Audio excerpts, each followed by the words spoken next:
Ang manugang kong trilyonaryo. Kabanata 546. Mula sa loob ng opisina, isang nakakakilabot na katahimikan ang bumalot sa lahat, hindi ito katahimikan ng kapayapaan, kundi katahimikan bago ang pagsabog. Tanging ang mabilis na tibok ng puso ni Juan Go ang maririnig, parang tambol ng kanyang nalalapit na pagkawasak. 10 minuto nang walang dumarating. 10 minuto ng unti-unting pagguho ng kanyang pag-asa. 3 ehekutibo ang kaharap niya, puno ng nerbiyos, ang mga matay palaipat-lipat sa kanya at sa pintuang tila ayaw bumukas.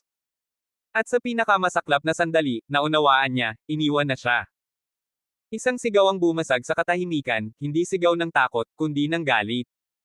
Juan Gu. Ang lakas ng loob mong magnakaw sa matandang ginang na ito.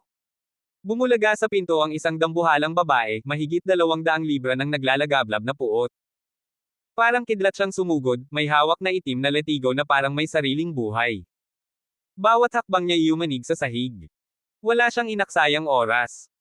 Tinulak niya ang mga babaeng nakaharang, at pinakawalan ang unang hampas, isang matalim na tunog, kasunod ang lagablab na sakit sa pisngi ni Juan Go. Napasigaw ito, pero sinapawan iyon ng matinding sigaw ng babae. Magpaliwanag ka. Isa pang hampas, sa braso naman, naiwan ang pulang marka. Habang lumalakas ang kanyang mga sigaw, lumalalim ang mga sugat, hindi lang sa balat, kundi sa konsensya ni Juan Go. Sinambit ng babae ang lahat, ang pagkasira ng tiwala, ang kahihiyang idinulot niya sa pamilya Zhou, ang pagkabali ng mga pangakong minsan niyang binitiwan. Ang bawat salita ay parang suntok. Ang bawat hampas ay may kasamang hatol. Hindi na siya lumaban. Umiyak siya't nagmakaawa, kumapit sa kanyang binti, pero walang awa ang dumating. Sa halip, isang sipa ang gumulpi sa kanyang katawan, at ilang papel ang ibinagsak sa kanya, mga dokumento ng diborsyo, basang-basa ng kanyang sariling dugo't luha. Pirmahan mo, malamig ang tinig ng babae. At lumayas ka sa buhay namin. Naiwan siyang nakalugmok sa sahig, duguan, wasak, at tuluyang nag-iisa. Sa huling sandali, basag ang boses, halos isang bulong, ay pumutol sa katahimikan. Andrew Cheng, huwag kang mamatay. At habang papalapit ang mga yabag ng katarungan, nanatili siyang nakahandusay, isang aninong naubos ng sarili niyang kasalanan. Ang malamig na katahimikan sa conference room ay biglang napuno ng tensyon. Ang tatlong CEO ay hindi na makatingin ng diretso kay Andrew Cheng. Nagsalubong ang kanilang mga kilay, at sa iisang galaw ay nagsitindig, lumapit, at halos sabay-sabay na yumuko. Makikipagtulungan kami, buong puso't loob, Mr. Cheng. Handa kaming ipasailalim ang mga kumpanya namin. Tahimik si Andrew, pero ang presensya niya ay parang bagyong paparating, nakapanlulumong dama. Isang mahinang tangulang ang kanyang tugon. Simula ngayon, aniya, malamig ngunit matalim ang boses, magkakampi na tayo. Tumango si Angela Song at agad silang inanyayahan sa opisina para pirmahan ang kontrata. Walang reklamo. Walang tanong. Isang titig lang mula kay Andrew Cheng, at parang natunaw ang mga prinsipyo ng mga dating mayayabang na negosyante. Pagbalik ni Angela sa opisina matapos ihatid ang mga bisita, nakita niya si Andrew Cheng, kalma, nakaupo, umiinom ng tsaa na para bang walang nangyari. Pero siya, halos hindi siya makahinga sa kaba, kahihiyan, at bigat ng loob. Andrew, ako, hindi ko na yata kaya. Pakiramdam ko, wala akong silbi. Namumuo na ang luha sa kanyang mga mata. Tiningnan siya ni Andrew, at sa kanyang mga mata ay hindi mo makikita ang galit kundi pag-unawa at tiwala. Angela, sabi niya, hindi ko kailangan ng isang perpektong tao. Ang kailangan ko ay isang taong hindi sumusuko. Alam kong kaya mo to. Kahit ilang ulit kang magkamali, hindi ako aalis sa tabi mo. Napangiwi si Angela. Madali lang yan para sa'yo. Mayaman ka na. Kahit mawalan ka ng kumpanya, hindi masakit. Tumawa si Andrew, ngunit mapait ang tono. Akala mo lang yun. Pero tandaan mo, hindi kayamanan ang puhunan ko sa mundong to. Pananampalataya sa mga taong pinili ko. Isa ka roon. Natahimik siya. Sa wakas, dahan-daang tumango si Angela Song. Sige, pagbubutihin ko pa. Pero bago pa makaalis si Andrew, bigla siyang natigilan. Nagring ang telepono. Kumunat ang noo niya, si Oliver Lee ang tumatawag. Mr. Cheng. Emergency ito. Si Mrs. Cheng at si Cherry Young, may nangyari. Tumindig si Andrew. Ang mukha niya'y tila binagsakan ng mundo. Ano? Nasaan sila? Tumanggap daw sila ng tawag sa ospital at bigla na lang umalis. Sa impormasyong nakuha namin, pumunta sila sa opisina ni Daniel Kai. Napalunok si Andrew Cheng. Ang pangalan pa lang ay parang espada sa leeg.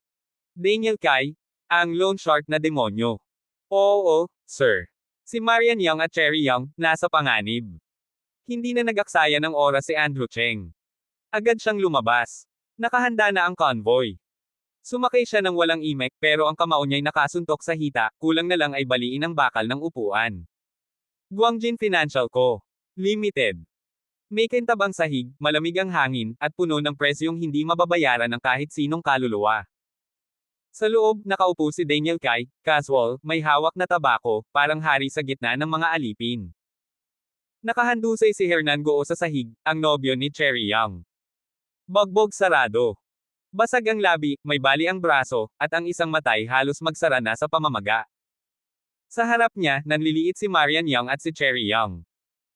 Marian Young, wika ni Daniel Kai, maganda ka, matapang, at sikat. Pero dito sa teritoryo ko, ikaw ay isa lang sa libo-libong humihingi ng awa. Ang tanong, makakaligtas ba kayo ngayon? Tiningnan siya ni Marian, litaw ang galit sa kanyang mga mata. Sabihin mo kung magkano. Huwag mo kaming paikutin. Ngumisi si Daniel Kai at ibinato sa harap niya ang isang papel. Basahin mo. Baka sa dulo, ikaw na ang magmakaawa.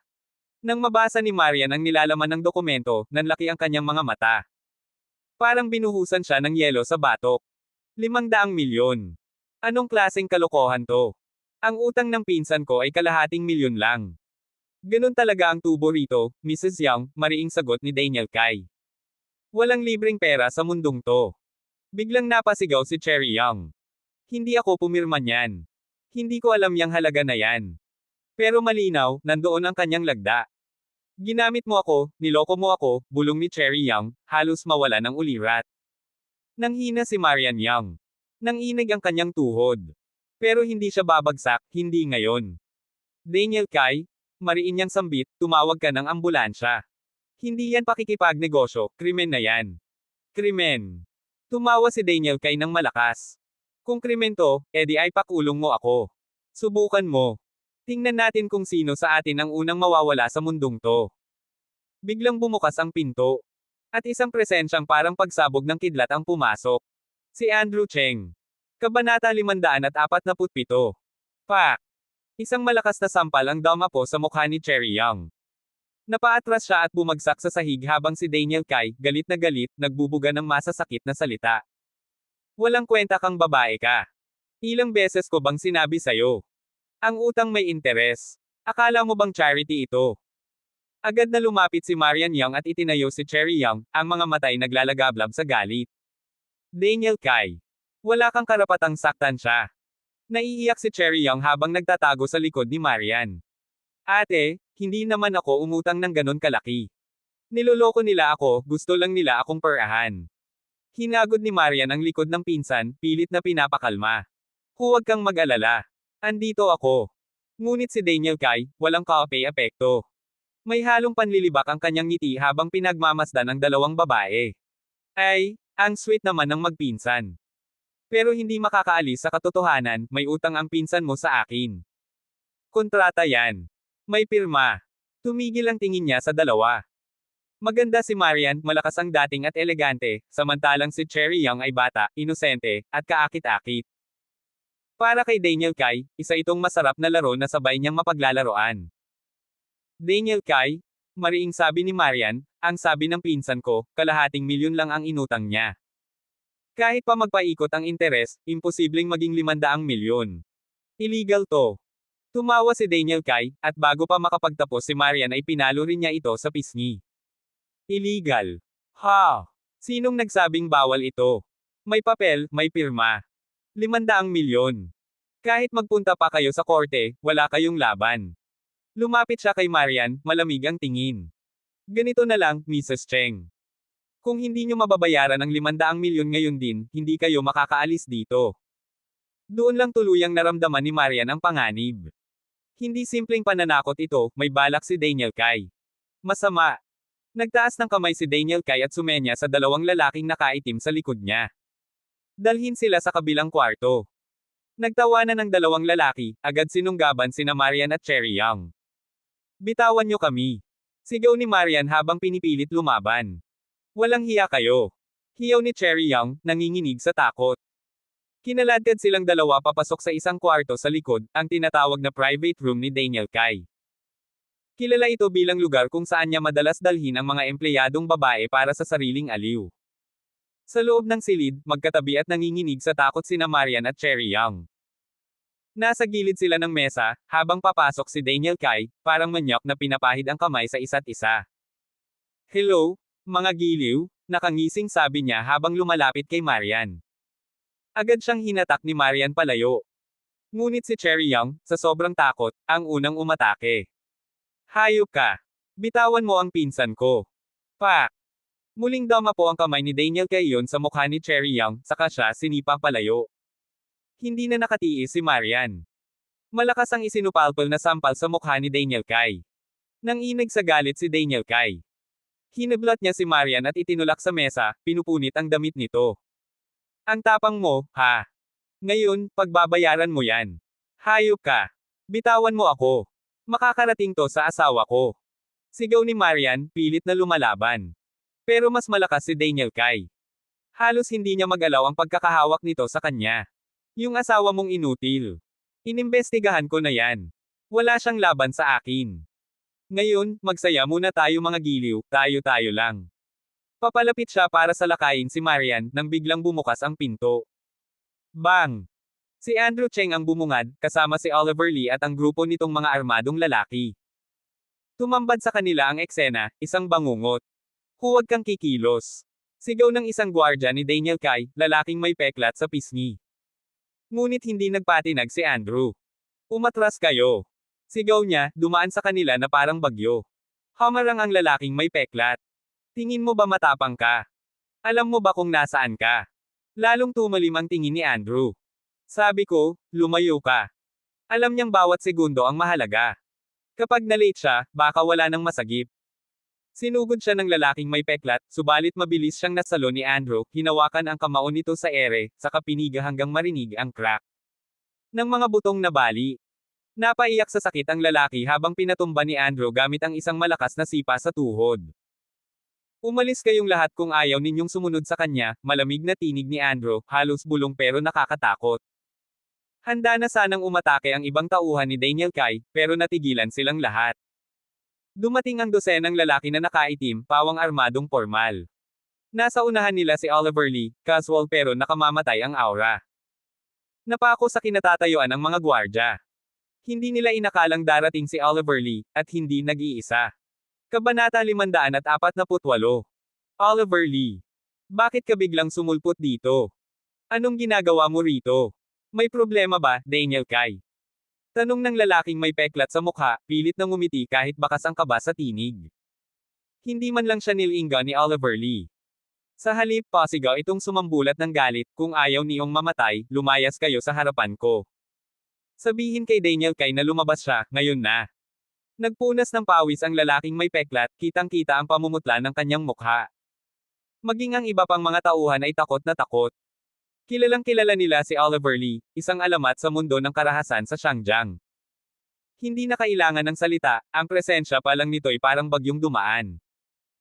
Papasensya na, Oliver Lee, may kausap po kasi si Daniel Kai ngayon, may paalala siyang huwag muna, baka po, pwede kayong bumalik bukas. Pautal-util na sagot ng lalaking may peklat, pilit na binabalanse ang galit at takot sa kanyang boses. Wap! Wap! Isang malalakas na sampal ang ibinigay ni Oliver Lee, isa sa kaliwa, isa sa kanan. Umikot ang mundo ng lalaki.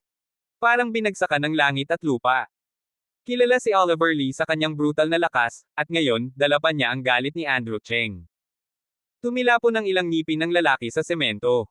Duguan ang kanyang bibig, halos hindi makapagsalita. Boom! Isang malakas na sipa pa ang pinakawala ni Oliver Lee, sapat para itulak ang lalaki papunta sa salaming pinto. Bumagsak ito at nabasag ng buo ang salamin, kasama ang katawan ng kawawang tauhan. Sino mang haarang kay Mr. Cheng, mamamatay. Sigaw ni Oliver Lee, naglalagablab ang mga mata, ang titig ay parang bakal na tumatagos sa laman. Nagkatinginan ng mga natitirang tauhan ni Daniel Kai. Nanginginig ang mga tuhod nila. Sanay silang mangapi ng mahihina, pero kung si Oliver Lee. Kahit isama pa ang buong barangay nila, hindi nila ito kayang banggain. Isang maling galaw ay maaaring magtapos sa kabaong. Kaya't mabilis silang tumakbo papasok para ipaalam kay Daniel Kai ang dumating na sakuna. May ilan na naiwan sa labas, nanginginig habang pinagmamasdan sina Oliver Lee. Lumapit si Oliver Lee kay Andrew Cheng at yumuko, buong galang. Mr. Cheng, mangyaring mauna na po kayo. Nagulat ang lahat.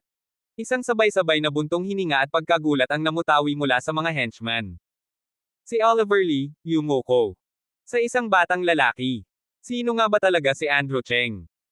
Tahimik lang si Andrew, matalim ang tingin sa dagwang lalaking may peklat bago siya tahimik na pumasok sa gusali. Hindi siya pumunta rito para makipag-usap. Si Marian Young at Cherry Young ang mahalaga. At sino mang hamarang, magbabayad. Sa loob ng private room ni Daniel Kai. Nakalugmok sa sofa si Marian Young, pinipigilan ang sigaw habang pinipilit siyang gapangin ni Daniel Kai. Nananatiling mahina at buntis, halos wala siyang lakas na aipantulak sa lalaking halimaw sa kanyang ibabaw. Daniel Kai. Tama na. Labag to sa batas. Pakawalan mo na kami ng pinsan ko. Kapag nalaman to ng asawa ko, hindi kanya palalampasan. Pagmamakaawa ni Marian, nanginginig sa takot. Pero tila bingi si Daniel Kai. Nakangisi itong parang hayop na hayop. Mabigat ang hininga, ang mga kamay ay gumagapang sa katawan ni Marian. Ang totoo, hindi niya personal na kilala si Andrew Cheng. Isa lang siyang tao-tauhan sa mas malaking plano. Pero ang ipinag-utos sa kanya ay simple lang, silo ang babae, guluhin ang lalaki. Hahaha. Marian Young, talagang umaarte ka pa. Aminin na natin, para sa asawa mo ang palabas na to. Tawa ni Daniel Kai, habang pinipilit ibaba ang neckline ng damit ni Marian. Napaluha si Marian. Pinagsisisihan niya ang desisyong sumugod ng mag-isa. Hindi niya alam na patibong pala ang lahat. Hindi lang si Cherry Young ang gusto nila, pati siya. Andrew, tulungan mo ako. Maawa ka, pakawalan mo ako. Iyak niya, puno ng desperasyon. Si Cherry Young naman ay nakahandusay sa sahig, kunwaring walang malay. Pero ang mga mata niya'y nakatutok sa nangyayari. Gusto niyang tumulong. Gusto niyang kumilos. Pero ang takot ay parang tanikala sa kanyang katawan. Isa lang na pagkakamali, baka siya naman ang sunod. Nagkatinginan sila ni Marian. Cherry Young, tulungan mo ako. Pero hindi siya gumalaw. Tahimik siyang umiiyak habang hawak ng takot. Marian Young, bulong ni Daniel Kai, relax ka lang. Sandali lang to, at magugustuhan mo rin. Umangat ang kamay ni Daniel Kai. Sasabunutan na sana ang suot ni Marian nang. Boom! Biglang bumukas ang pinto. Isa sa kanyang tauhan ang sumugod. Daniel Kai. Masama to. May malaking problema. Nagulat si Daniel Kai. Galit na sinipa ang kawal. Gago ka ba? Hindi mo ba nakikita? Ano? Pero Daniel, si Oliver Lee. Mukhang galit na galit po siya. Snap! Isang matunog na sampal ang damapo sa mukha ng tauhan. Anong pinagsasabi mo? Anong kinalaman ko kay Oliver Lee, ha? Hindi ko po alam, pero, kasama po niya ang isang lalaki. Mukhang siya po yung hinahanap nila. Biglang nang itim ang mukha ni Daniel Kai. Hindi pa man niya namumukhaan kung sino ang kasama ni Oliver Lee, naramdaman na niya ang sakunang papalapit. Dalhin niyo sa basement ang mga babae. At tawagin ang lahat, bilasan niyo. Utos niya, habang nag-aayos ng suot. Pagbaba niya sa hallway, bumungad agad ang eksena, si Andrew Cheng, pinapalo ng kamao ang isa sa mga tauhan niya. Duguan na ito't halos hindi na gumagalaw. Sabihin mo kung nasaan si Daniel Kai, o isusunod kita. Sigaw ni Andrew Cheng, malamig at nakakatindig balahibo ang boses. Kabanata 549. Napangisi ang bagbog saradong tauhan. Akala mo ba makakalapit ka kay Daniel Kai? Mamamatay ka bago mo pa siya maabot. Boom! Isang malakas na sipa mula kay Andrew Cheng ang damapo sa dibdib nito, dahilan para lumipad ito ng ilang metro bago tumama at bumulagta sa pader, wala nang malay. Puno ng malamig at nakakakilabot na enerhiya ang buong bulwagan. Si Oliver Lee, na matamang pinagmamasdan si Andrew, ay nakaramdam ng kilabot. Kilala niya ang ganitong tingin, ito ang uri ng tingin na nakita niya sa mundo ng mga kriminal sa underworld. Kung hindi ito mapipigilan, baka may malagim na madamay. Sigurado siyang delikado si Daniel Kai. Sino ba naman ang matinong utak ang manghihimasok pa kay Andrew Cheng, lalo na't kinidnap ang asawa at hipag nito? Mukhang may bisita tayo. Oliver Lee, anong ginagawa mo sa maliit kong teritoryo? Mula sa hagdanan ay bumaba si Daniel Kai, kasama ang 12-dosenang tauhan. Peke ang ngiti sa kanyang labi, ngunit malinaw ang bangis sa mga mata.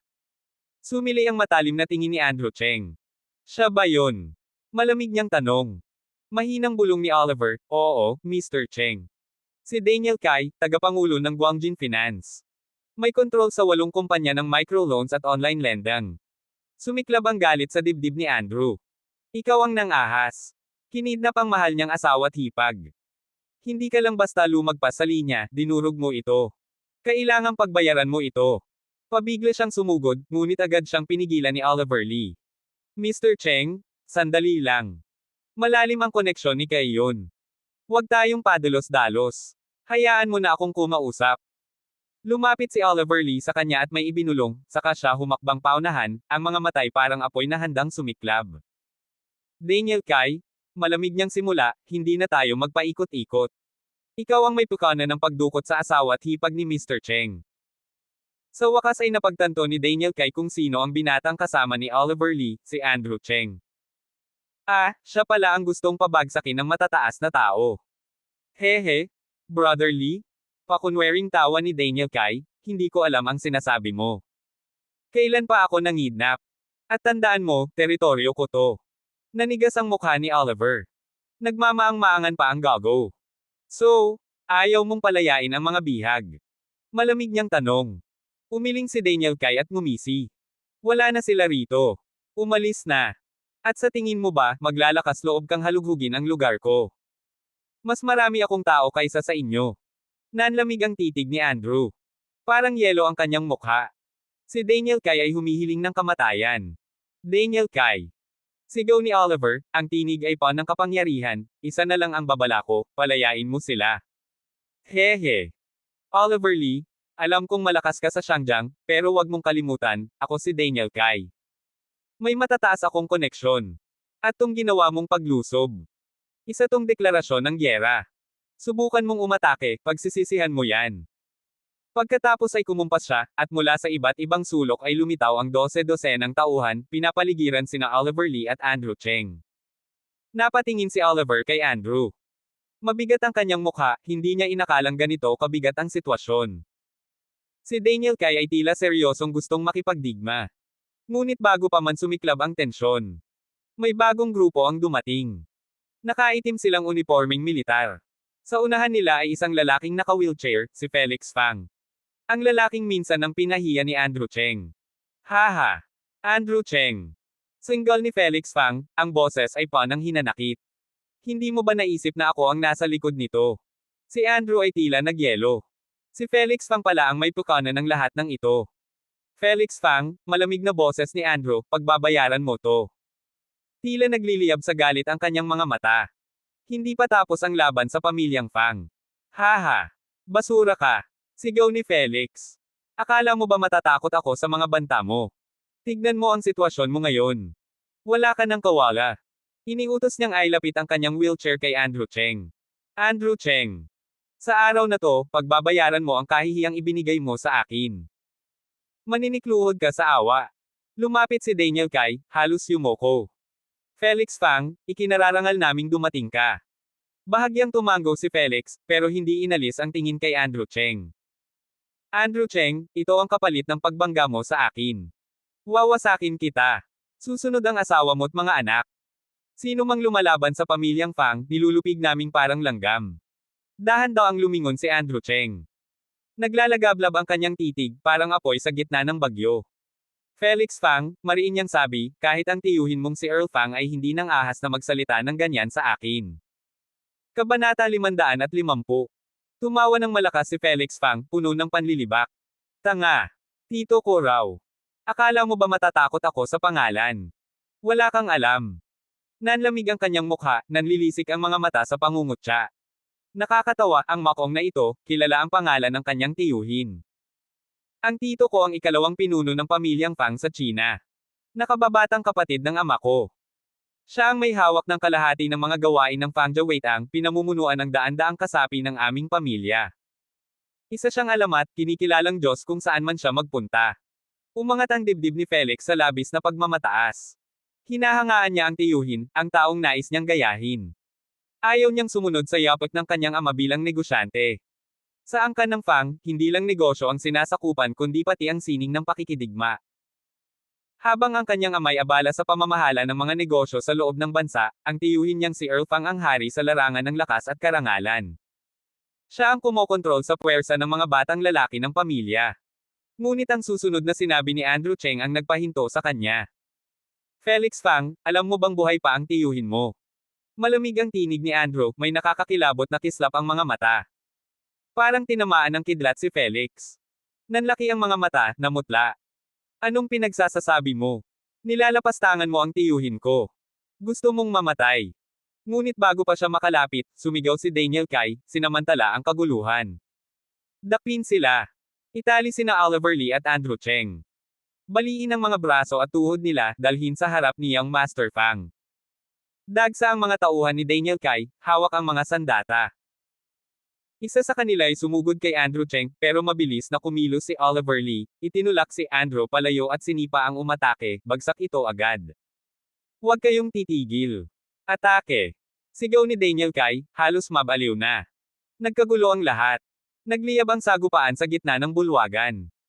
Lumaban si Oliver Lee at ang kanyang mga tauhan, pero sila'y labis na na-outnumber. Ngunit bigla, isang dambuhalang figure ang pumasok, Miguel Bay, kasunod ang isang batalyon ng armadong bodyguards. Agad silang nagbukas ng daan patungo kina Andrew at Oliver. Mr. Cheng? Brother Lee? Ayos lang ba kayo? Tanong ni Miguel, habang nakaposisyon ang mga tauhan niya sa paligid. Napako sa kinatatayuan sina Felix at Daniel. Hindi nila inaasahan ang pagdating ng panibagong puwersa. Sa labas, sunod-sunod ang pagdating ng mga itim na sasakyan. Bumaba roon ang mas marami pang tao. Daniel Kai, anong gagawin natin? Sobra sila sa dami, bulong ni Felix, nanginginig sa takot. Abala na ang lahat ng tauhan nila sa pakikipaglaban, at siya, wala ng proteksyon. Pawis na si Daniel Kai. Hindi niya inasahang ganito kahanda si Oliver Lee. Sa halip na masindak lamang kay Felix Fang, sinalubong pa niya ito ng buong lakas, kasama pa ang mismong mga taong mula rin sa pamilyang Fang. Oliver Lee. Baliw ka na ba? Huminto ka. Nilalabanan mo si Felix Fang, ang buong pamilyang Fang. Sigaw ni Kai yun, nanginginig ang tinig sa takot at panlulumo. Daniel Kai, malamig ang tinig ni Oliver, patay ka na. Walang laban. Bumagsak isa-isa ang mga tauhan ni na Felix at Daniel, nagapi ng puwersa ni Oliver Lee. Biglang may tumakbong binata palapit kay Andrew. Mr. Cheng. Natagpuan na po namin ang asawa niyo't hipag sa basement. Miguel Bay, bantayan si Mr. Cheng, utos ni Oliver. Agad na sinamahan ni Miguel at ng kanyang mga tauhan si Andrew pababa sa basement. Doon, sa madilim at amoy alimuom na silid, nakita niya sina Marian Yang at Cherry Yang, parehong bogbog, takot na takot. Sa sahig, 3 tauhan ang walang malay, sugatan. Nanlaki ang mata ni Andrew nang makita ang gulo sa suot ni Marian, may punit, may bahid ng dumi. Yumigting ang kanyang panga. Nag-aalab ang galit. Andrew. Bulalas ni Marian, halos maiyak sa ginhawa. Kuya, bulong ni Cherry? Halos di makapagsalita, umaagos ang luha. Nanigas ang mukha ni Andrew, galit, lungkot, puot. Miguel Bay. Ilabas niyo sila. Ligtas dapat sila, mariing utos niya. Opo. Pagkaalis ng mga babae, humarap si Andrew pabalik sa bulwagan. Ang kanyang paglalakad, parang bagyong dumarating. Nandoon pa rin sina Felix Fang at Daniel Kai, parehong nakaposas, duguan, at takot na takot. Mr. Cheng, ano pong gagawin natin sa kanila? Tanong ni Oliver Lee. Tumama ang malamig na titig ni Andrew kay Felix Fang. Nanginginig ito, halos mapasigaw sa takot. Gawin mo siyang eunuch, malamig na sabi ni Andrew Cheng. Andrew Cheng. Lakas ng loob mong bastyusin ako. Isa akong Fang. Maghihiganti ang ama't tiyuhin ko. Lulusawin nila kayo, ikaw, ang asawa mo, pati magiging anak mo. Magbabayad kayong lahat. Tahimik lang si Andrew. Walang emosyon. Hindi ka na maililigtas ng tiyuhin mo ngayon. Isang bodyguard ang lumapit, may hawak na kutsilyo, handang isagawa ang utos. Hindi. Andrew Cheng. Huwag. Ate. Ate, tulungan mo ako. Hiyaw ni Felix, desperado. Biglang bumukas ang pinto. Isang babae ang pumasok, matangkad, maganda, may dalang presensyang nakakapanindig balahibo. Eleganteng bihis, ngunit kasunod ang mga malalaking gwardya. Ang kapatid ni Felix Fang. Ate. Ate, tulungan mo ako. Ikakapan nila ako. Sigaw ni Felix, may bahid ng pag-asa sa tinig. Abangan ang mga susunod pang kabanata ng Ang Manugang Kong Trilyonaryo. For more updates, please subscribe to my YouTube channel and don't forget to like and share. Thanks for your support.